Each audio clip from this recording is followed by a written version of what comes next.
You're listening to Life Check Yourself with life coach, transformational leader, and dating and relationship badass, Marni Battista. Every week, you'll get the raw truth from top experts and real people on the important life and love issues you want to know about. So if you're ready to life check yourself in your relationships, your career, and the areas of your life that matter most to you, and you're not afraid to be called out on your stuff, then you're ready for what's next. Life Check Yourself with Robert MacPhee, how to make hard choices. Welcome to Life Check Yourself. You may say, wow, this looks different. It's because I'm innovating and up-leveling in my own life checking myself. So welcome to the show. I'm super excited. Today, I have Robert MacPhee here with us. He is the creator of Excellent Decisions, which is a values-based leadership program, and the author of Living a Values-Based Life. Can't wait to tell him my story about my fourth grade decision-making trauma, so stay tuned. He's the former director of training for the Canfield Training Group. Yeah, that's Jack Canfield, the co-creator of Chicken Soup for the Soul book series and the author of Success Principles. He's a founding member and former executive director of the Transformational Leadership Council, a co-founder of the Southern California Association of Transformational Leaders, and a former executive board member of the San Francisco Bay Area chapter of Conscious Capitalism.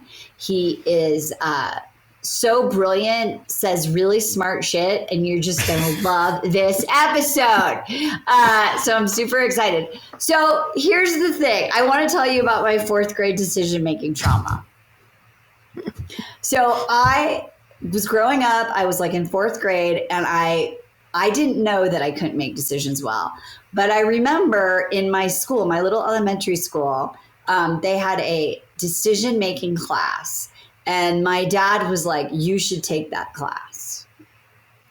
And for the rest of my days, you know, I struggled for so long with making decisions because I felt like I was just like floating in the ethers and there was a right decision and a wrong decision. So before we even talk about living a values-based life, like, can you just sort of set up for us, like, why is it so hard, especially the older we get, I think, to make decisions, to know what we to know what's going to make us happy from, you know, should I, you know, eat this kind of meat, or should I take this job, or should I buy this house? Talk to me about that, Robert. Oh, well, I'll heal your fourth grade trauma if you promise to heal mine. How about that? Okay, sounds good. Mine is about math because my dad got really mad at my math teacher because I was like struggling, and he had to help me extra in math and had to do like these flashcards and stuff. And he never forgave me for that. So I adopted this thing called I'm not good at math. I mean, fourth grade but then is I had a daughter who's a year. PhD math student. So I think I just missed my opportunity. So who knows? I think so. So I think you bring up a really good point, and I think it's something that people can really relate to about making decisions and about trying to put ourselves on the path to living the life that we want to live, which I love the work that you're doing primarily with women, as I understand it, to help women find a way to do just that. And women especially are subject to what I would call the answer to your question, which is that we are so bombarded with external influences, with other people and other things, and the media and the social media and everything else that is trying to tell us like what we need to do, what we have to do, what we should do, you know, and at some point it becomes hard to even find what we want to do. And for most people, like you shared my bio, you could tell like my work is really zeroed in right now on values work. The excellent decisions concept was originally based on helping people make decisions based on their vision and their values. But I even narrowed it down further to values, because if people have a really great vision, but it's not aligned with their values, then that's not going to get them where we'd want to help them get. Anyway, like they're gonna fulfill their vision and realize when they get there, oh, this isn't really what's important to me. This isn't what I really want. What's really in my heart. So I think that the real problem, the real challenge is is those external influences that we live in a world where we are literally bombarded with people and things that tell us we need to do things a certain way, which in many cases is based, well, actually probably in all cases is based on what they want, what's best for them. But in a lot of cases, it's not what's best for us. And I think like money and power is the simple one that we see over and over and over again. How many people think more money is going to make them happier or, better off? Oh my God. I mean, all of us. Okay, so I want to back it up and then I want to talk about this. Because one thing that you said so I learned the kids say just from the jump.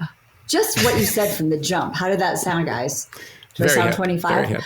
I know, right? But this is really, you're like, if you have a vision and you get there and then you realize it didn't make you happy, do you think most people even have like a vision as you and I think about it? Or is it really just so basic that people think there's like three things, like a lot of money, like some sort of dream house area, or maybe it's multiples. There's some sort of family. Like, is it a vision or is it just all made around some financial number and like some partner type image of any gender, but there's some sort of like partner thing. Do they have a vision? Well, and I think health will come up in there as well. People will go to family, they'll go to health, they'll go to money primarily. But a lot of it is connected to money. I mean, we really do live in a world that makes money so very important. And money drives so much of the power and influence in our world. You can understand why people would put so much importance on something that ironically isn't even real. Like money isn't even a real thing. The part of the work we do around values is to take a look at money and say, money is important. The core values question is what is important to you? And money is important in the world that we live in. No question, it is important, but it's only important relative to what we can do with it or what opportunities it creates in our lives, what it means to us if we have more. The money itself is meaningless, and it's an unwinnable game to chase more money that's never going to be enough.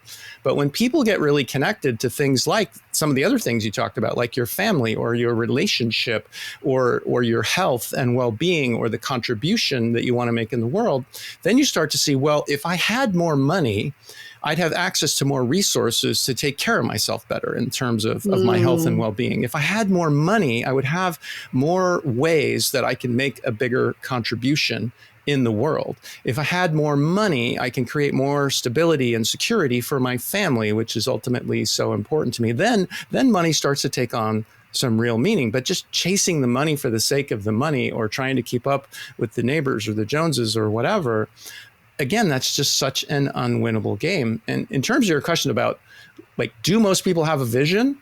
I would say no.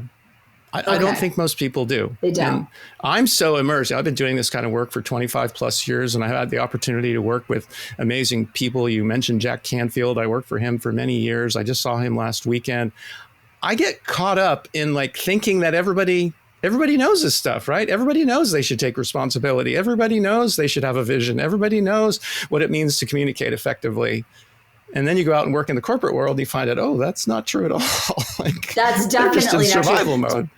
So let me give a real life example. So I have a client that I'm working with them and stuff. She's 50. She has kids that are I'm gonna say like 10 and 14 or something, married. And we started talking about like, what is your next 5 years like?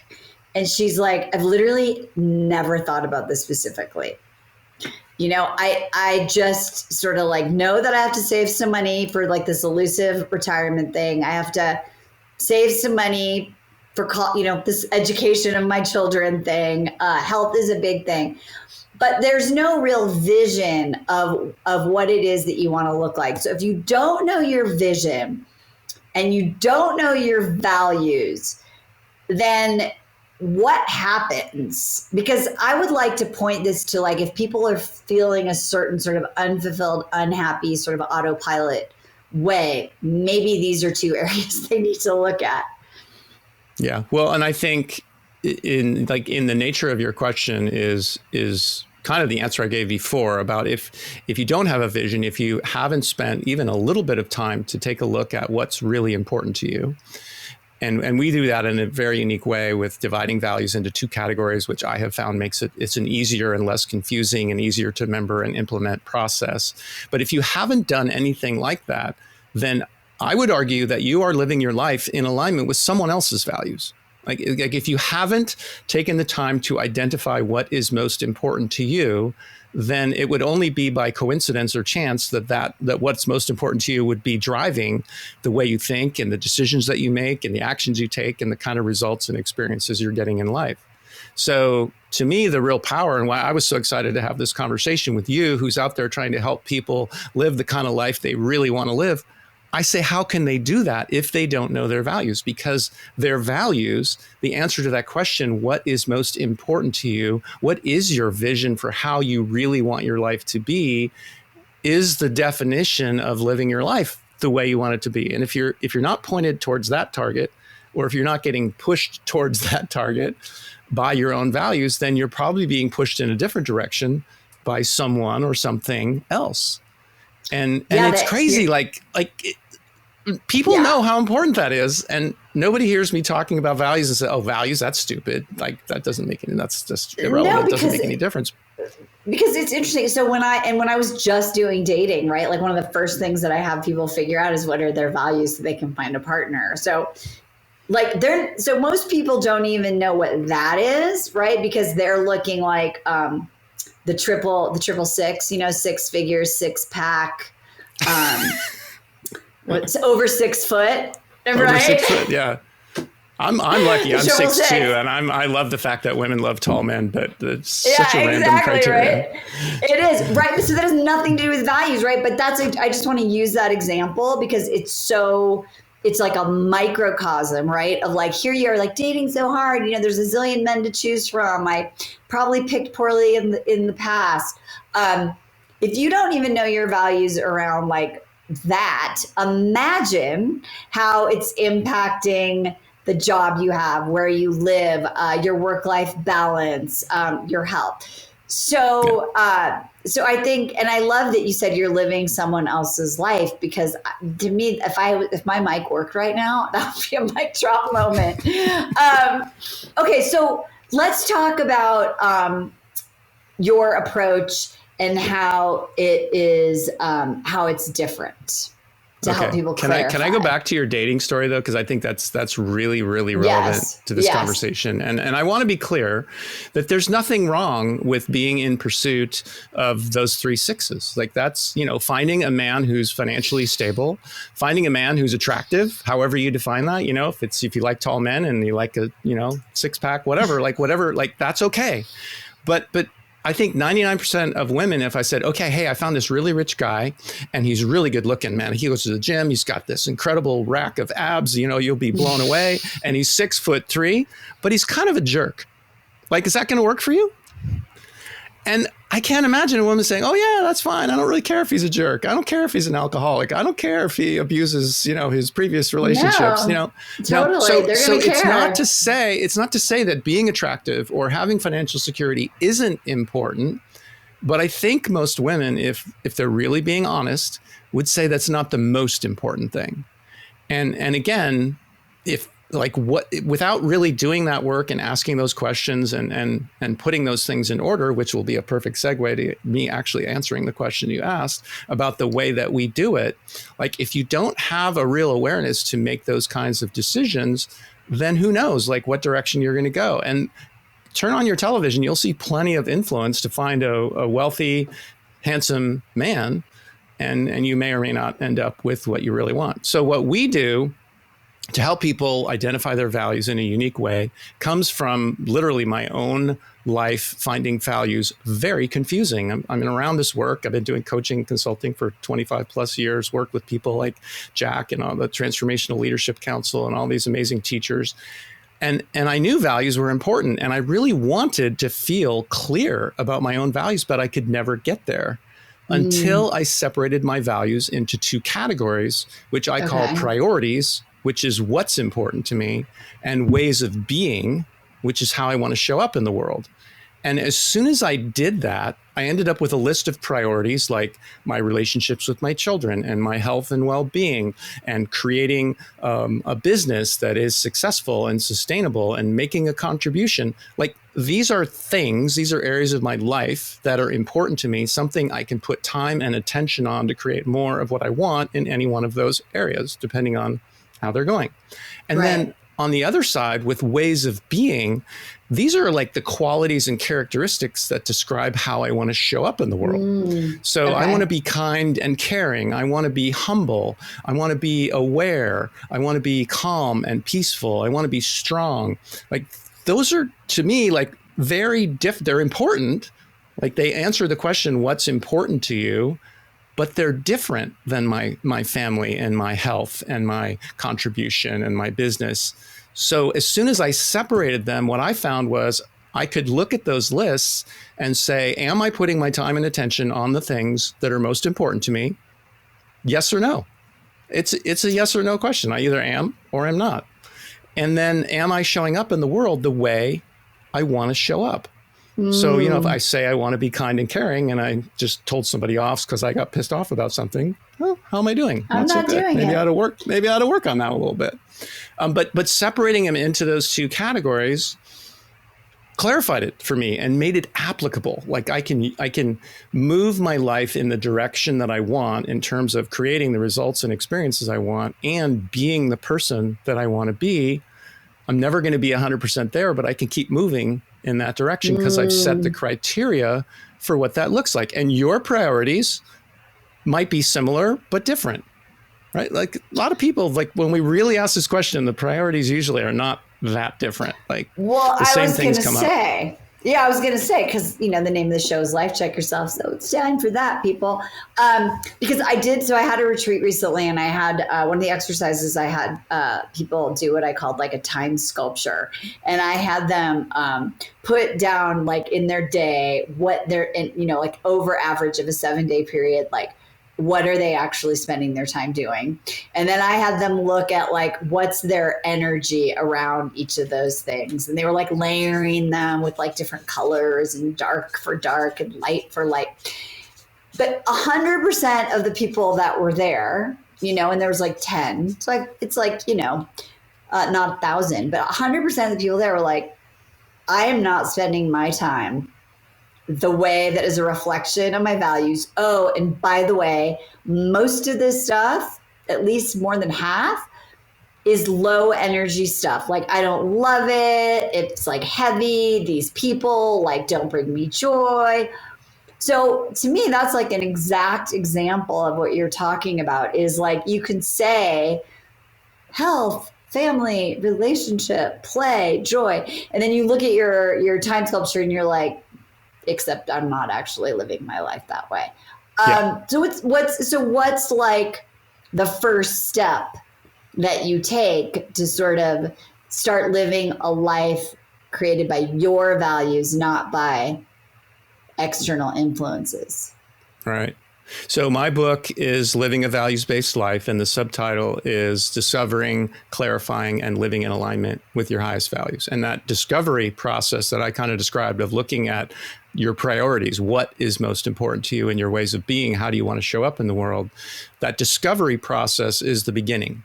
And it usually takes some time. Like, you can get yourself a list, but then we want people to go into that next stage called clarify. You want to reflect on it. You want to consider it and look at it from different angles and get other people's feedback. Oh, look at you, the promo. I know, I'm going to tell you where to buy the book. So while you're doing this, don't be triple tasking, looking up Robert right now. We'll put it in the show notes, right? There you go. We'll put it in the show. Listen to what he's saying now. Be present. Okay, go ahead. But my real commitment, and again, I've had the opportunity to learn from some amazing people. I was actually working with Jack when my kids were growing up, and I feel almost like an obligation to give back because I've received so much from being around work like this. And my real commitment is not just to share ideas that gets people's attention, but really do it in a way that they're applicable. Like how do I sustain this? How do I apply it in my life? And after we do the discovery and the clarify, then we get into the application part. And it's very much like the map that you were describing. We have an acronym that we use called the 4 A's, and it's identifying an area that you want to focus on. So you would look at like your priorities and you would identify which one of those priorities you would want to focus your time and attention on to create more of the results you want. And it might not be the top one. Like in my case, my top priority is my relationship with my children. I have amazing children. I have great relationships with them. They've always been the very most important thing to me. And it's number one on my list. I put time and attention on it, and you should call them to make sure, but I think my relationships with my kids are really great. So if I'm like picking an area to focus on, that's probably not going to be the one because it's already going pretty well. Right. Like right now, like I'm making some changes in my business. So I'm focused on the 4th thing on my list, which is creating more business visibility. And that's how you and I first connected through a mutual friend. And just bringing my business out in a bigger way. And so it's identifying an area by assessing how we're doing now, and then identifying actions that we can take to do something different to create more of the results we want in that area, and putting some accountability in place so that we're more likely as humans, if we have a little accountability, strangely enough, we become more likely to actually do what we say we're going to do.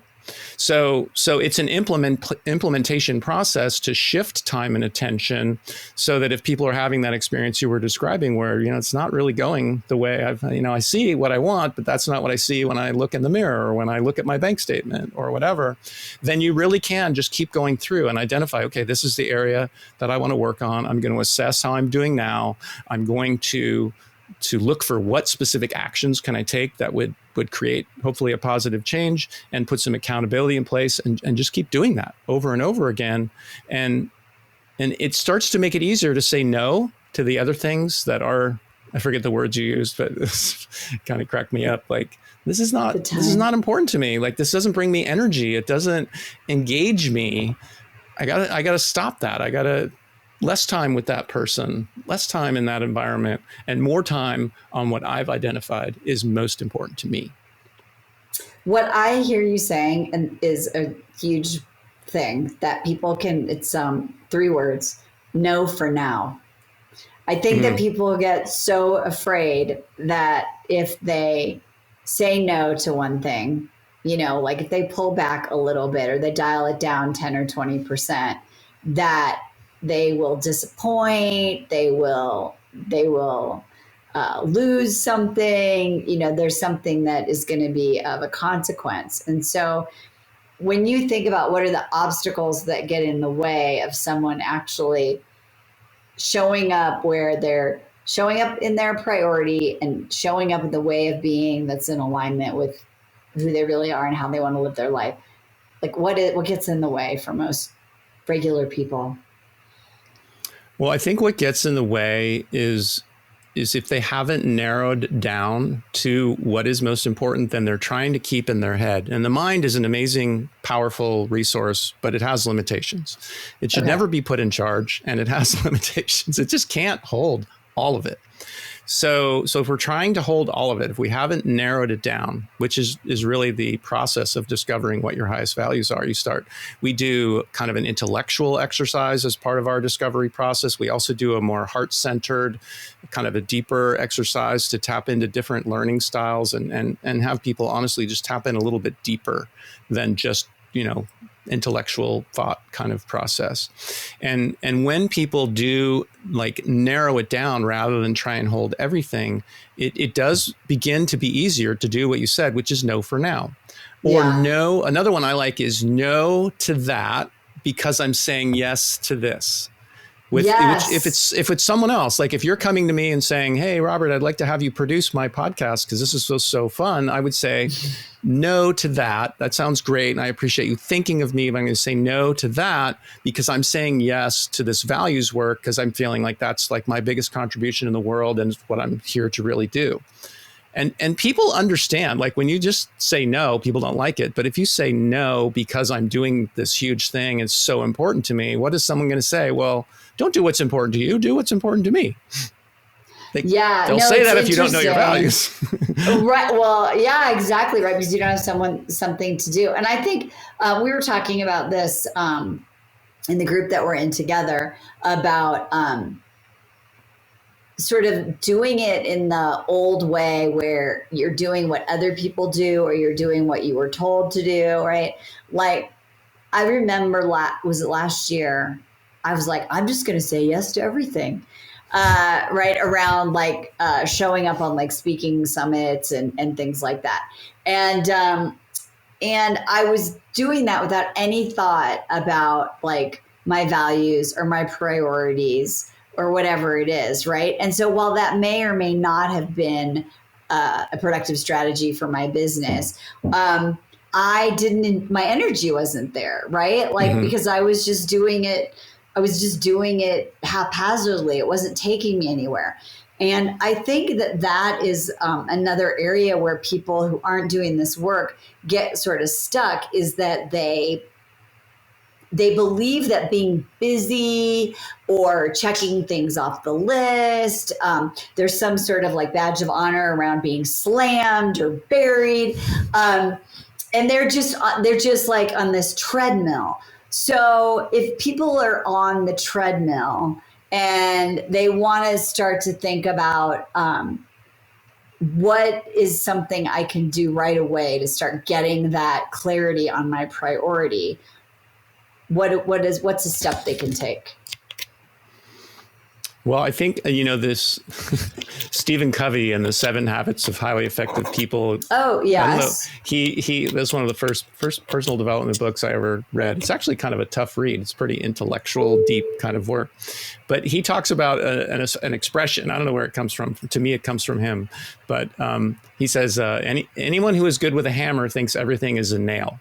Right. Oh, so my you just God. keep, okay.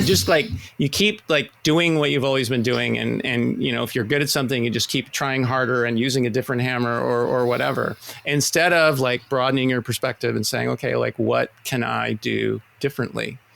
And I know, like, for me, like, what I'm good at is this values conversation. What I'm zeroed in on, what my focus is really on, is this values conversation. And when you ask a question like that, like, what is the first step someone can take if they're on that treadmill and they're just like, they're bombarded and they're overwhelmed and they're stressed out and all those things? My answer, not surprisingly, is going to be like, somehow, some way. It doesn't need to take like a weekend retreat. It could be like carving out an hour and getting out of your office and doing an assessment of some sort. Get my book, read the book. It's a very process-oriented book. I love it when people commit to doing much deeper work than even just reading the book. But you can go through the book and you can look at these 2 questions, like, what are my highest priorities and how do I want to show up? What are my ways of being? And then once you know that, like, once you have just a taste of that, you can't unknow it. And then all of a sudden, it really, I think one of the greatest benefits of getting clear about your values is it does make it, I won't say easier, I'll say more possible for people who have a really hard time saying no to say no. Because if someone is asking you something and it doesn't align with what's most important to you, many people say yes anyway, because they just hate to say no. And oftentimes they don't know what their values are. But when you really know what's important to you and someone's asking you to do something that isn't in alignment with that, and it's going to take away from your opportunity to pursue what is most important to you, it does get easier to start saying no. And I love your distinction, like, no, not right now, maybe later. I'm open to the possibility, but for now, you know what? Plate is full, so it's a no. And there's a no at the end of life. And as far as I know, you don't get to the pearly gates, so to speak, and they go, "Wow, you were really busy. You get to go to the 4 seasons of heaven." We have a suite reserved for you because you were really busy and you said yes to everything and took care of everybody else. There is no gifting a suite at the end. And so really being aligned to making sure that you are in integrity, that the days and minutes of your life are spent on those things that are taking you in the direction that you want, I don't think it's like a luxury item, but I feel like out in the No, world. I totally agree. It's a necessity. Yeah, but I feel like it is. And so why do people say like, I don't have time for that? Or I'm thinking of things that people have said over the last 15 years to me about like, I can't change that because like I'm on the chopping block at work, or I can't do that because, you know, my ex would blah, blah, blah, blah, or I can't do that until I'm financially XYZ. What are the stories that we tell ourselves that we need to get rid of so that we can pivot and live with the circumstances we have, but also start shifting into a values-based life? Well, I would say there's an unlimited number of those stories. So to answer the question, like, what are those stories? I mean, it's like, how much time do we have? But I would say that for anyone who's kind of wondering what their story is, if you do this vision and values work and you start asking yourself these questions, and you know what you're saying about the person who's on the chopping block and they're so busy and they have zero bandwidth and they don't have time, you know what? You're probably going back and forth to work. Right. Like maybe you have to drive to the office, and that's all changed after COVID, but whatever. There is time. There are small bits of time. Like if you're watching television, find something you're watching that's really not truly important to you and truly not valuable, and take a half an hour and go for a walk or whatever. Like get out of your normal environments and start asking yourself these kinds of questions, like what is really important to me?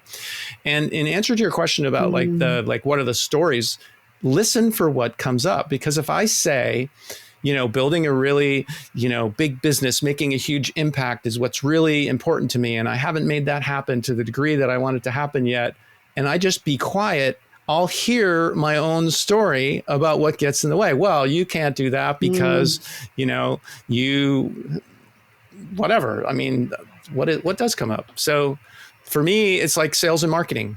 So I love doing this work. I love going out and doing the training and the facilitation and working with people and having them do the discovery process and telling them to send me their list so I can give them feedback and all this kind of stuff. I love that.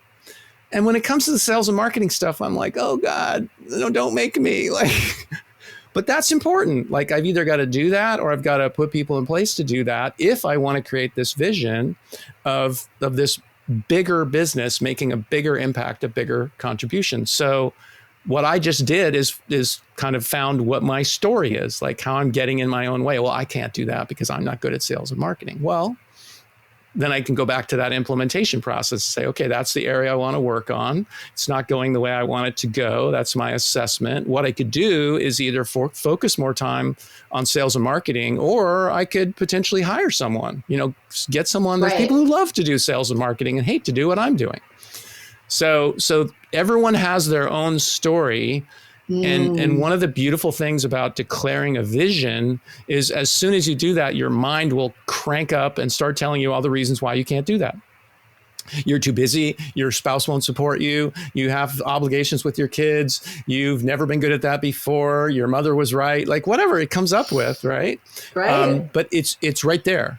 And if people do this work and declare that vision and then just pause and listen, your mind will resist. We have a model that's actually right at the front of the book, and I've taught it for years, that we call the change paradox model.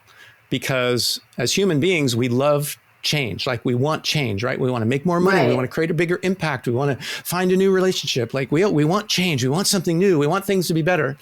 But then as soon as we start making change, we resist it, right? Like It's like hardwired, like, oh my God, no, we can't do that. I come up with all the reasons. So I teach a model about how that works. And that's exactly what comes up. You declare this vision, what you want to be better. And then your mind says, oh, no, that's dangerous. You know, all that change, more money and better relationships. You don't want to do that. That's dangerous. That's risky. You know what? No, it isn't. But that's what the mind does.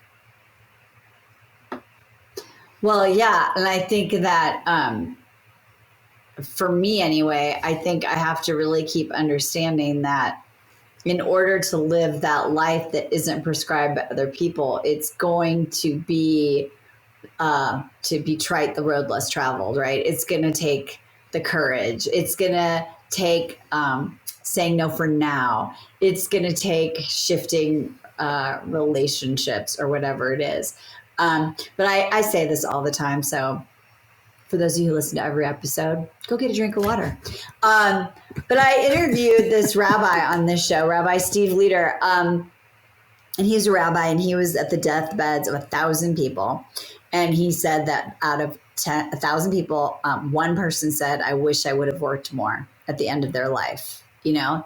And that's, you and I were talking about this earlier today too, about this concept of like time denial, right? So the thing is, like, I'll start living life by my values one day, is a big excuse, because what Robert has said, and by the way, you definitely want to get this book. It really is in the show notes. There's like a QR code. You can get like a workbook. It's like so easy to have access to. But I think it's about asking different quality questions, right? And one of the things that's in my book is like, to have a meaningful life, you need to seek wisdom, not necessarily knowledge. And what I think that these questions that you're having people ask is a very direct way to seek wisdom, from how you're living your life, from what you know to be true, what the first part up until now of your life has looked like. And there's a lot of juice in there. And I don't think you have to be a rocket scientist or go to like therapy for like 5 years to live a values-based life. Is this true? I think it's absolutely true. And people do let like the pursuit of more, like what I would call productivity, get in the way of doing this kind of work. And there's a paradox built into that, because the data shows over and over and over again that people are more productive when they're clearer about what's most important to them. And if you really think about it, it makes total sense, because if we're in this like decision-making paradox all the time of trying to decide what to do and where to put our time and our attention, and there's so much demand and we're overwhelmed, there's not enough time and there's not enough anything. And if we don't have these criteria, we're making our decisions based on what someone else wants or what's present in the moment or urgency or whatever it is. And when we flip that around and start just making more decisions about, you know, based on what's most important to us, we start being more productive. We are literally like productivity is time and attention versus the results that we get. And if we're clear about what's most important to us and the results we want to get, we're going to make decisions that move us more, and not perfectly, because we're human and we try things and sometimes they don't work the way we thought they'd work. But if our intention is to create more of the results that we've identified that we really want, like I want this, my organization wants this. A lot of this conversation applies both to individuals and organizations. But I've identified this as what I want. So I make that part of my decision-making criteria. So I do end up being more productive and more satisfied. These words come up over and over: productivity, satisfaction, and then purpose and meaning. Because there's no way someone can live a life that really is filled with purpose and meaning, or run an organization in a way that there's agreement within the organization about the purpose and meaning of the work that's being done. How could that happen without the values work? Because the values work defines what the purpose, the meaning is. It even defines like the vision. Because again, if you haven't done the values work, you create a really, eloquent vision, but it's not going to end up taking you where you really want to go. I love this. I wrote down productivity, because I think that like being aligned with your core values and your why is also part of the work that I do, because you're shocked. I mean, I was just talking to a client who's like, her boss said to her, "You've changed. Something's changed. 3 months ago, it seemed you were out, you didn't like this," because she started making her work be in alignment with her values, right? She started having she knows her why, right? She knows that, and from that place, she becomes empowered, right? And I can't recommend this book enough, ladies and rando gentlemen who listen, because I know you're out there. Do you get men who like sneak in? Like, yeah, they sneak in because they want to know what's going on. I actually, this is really a really random, sweet story. But when my dad was dying, all these people came to visit, and one was my brother's old college friend, and he was like, "I totally listened to your podcast." I was like, "That is so funny." He was a 45-year-old man. I know. If you're listening, Mark, I hope you're doing well. All right, ladies, we love you, Mark. Gent, we love you, Mark. I love that. You want to check out the show notes. You also want to go to valuesbasedlife.com. What's a great next step that our listeners can take to find more about what you're doing? And I know we want to make sure people get the book, but is there any other good next steps for someone to take to start pivoting and getting aligned in their life to make better decisions and be more productive? Yeah, I think, the next step, again, I feel like I'm dodging your questions more than I'm answering them today, but the next step really depends on the person, and how much time and bandwidth people do have, because we do live in a crazy world. Like, we are bombarded, we are overwhelmed, we are stressed out. And, for some people say, oh, well, we're doing this weekend retreat. And they're like, oh, that's funny, dude. Like, yeah, like I've got time for a weekend retreat. And for people who really are overwhelmed and just want to like take a next step and stick their toe in the water and see what this is all about, getting a hold of the book is probably the easiest next step. And from there, if people are interested in looking at this on a deeper level, we have an online course, which is also at the same website that you talked about, valuesbasedlife.com. I just took a group of people through what we call our virtual course, where we do over a 8-week period of time, we do 5 Zoom calls and take people through the material and do things like what I talked about earlier. When people create their list of priorities, they send me their list and I give them feedback, and maybe they've got a way of being that actually migrated over to their priorities list. And I've been doing this for a long time, so I'm able to kind of rush people through that and get them through it more quickly to a list that really feels compelling and accurate and on purpose for them. So we have different options. We have a program specifically for leaders, because I love bringing this work into organizations and helping leaders who are sometimes the most overwhelmed and stressed out and just pulled in so many different directions. And in my experience, most leaders, they really do want to run an organization that does come from that place of purpose and meaning. And they certainly want more productivity, and they want their people to feel satisfied and create a company that people really love working for and have customers that love doing business with them. That's ultimately what they want. But also the bottom line, that productivity kind of thing. So there's all sorts of possible next steps. And again, going to valuesbasedlife.com. I'm not that hard to find. I do not have, a 27-layer organization of people are reaching out to try and connect with me personally. It's not that hard to do. And if you're serious about this, again, especially if you're a leader and you're committed to being more of a values-based leader, there's actually a way on our website to connect and have a 45-minute conversation with me about how to do that and how to get started with that. I love it. It's so accessible. So the name of the show, it's Life Check Yourself. I think if you go back and you listen to this episode, there's lots of moments for what I call like radical honesty, right? And if you're like, get that little twinge in here, like, oh God, they're calling me out.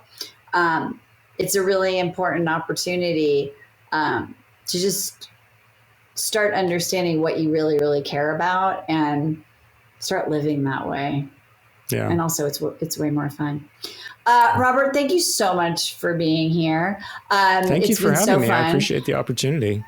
And it was fun, wasn't it? It was fun. I love it. And it's been, the minute I met you, I was like, this is so aligned with living the kind of life on your terms that I want our ladies to listen. And I think it's like, and all my guests, but like if you were going to go on a road trip, you would bring some certain things. You would have a direction. You would make sure you had gas, probably some snacks. You'd have some tools along the way, right?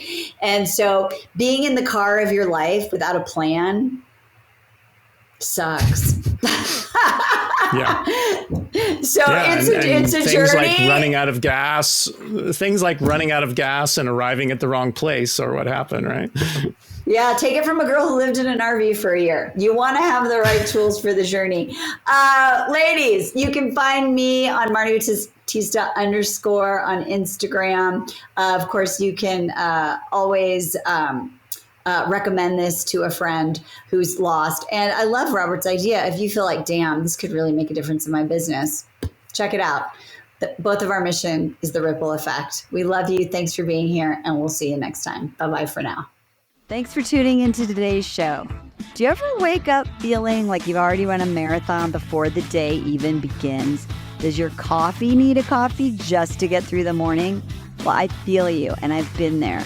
Burnout isn't just a buzzword. It's a reality for far too many of us, especially as we navigate life over 40. But here's the good news.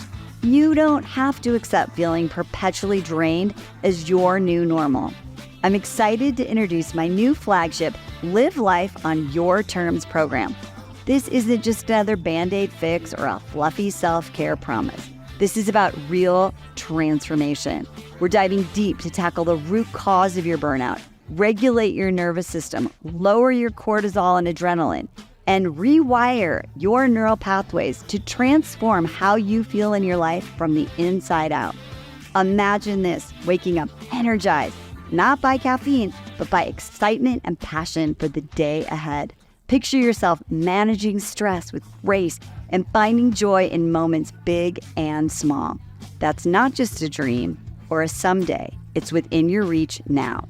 So, if you like what you've heard and you're interested in seeing if you're a fit for working together, here's what I want you to do next. Email me at vip@datingwithdignity.com. Don't wait for one day. Make today your day one so we can create your next chapter. I'm Marni, and I'll talk to you soon.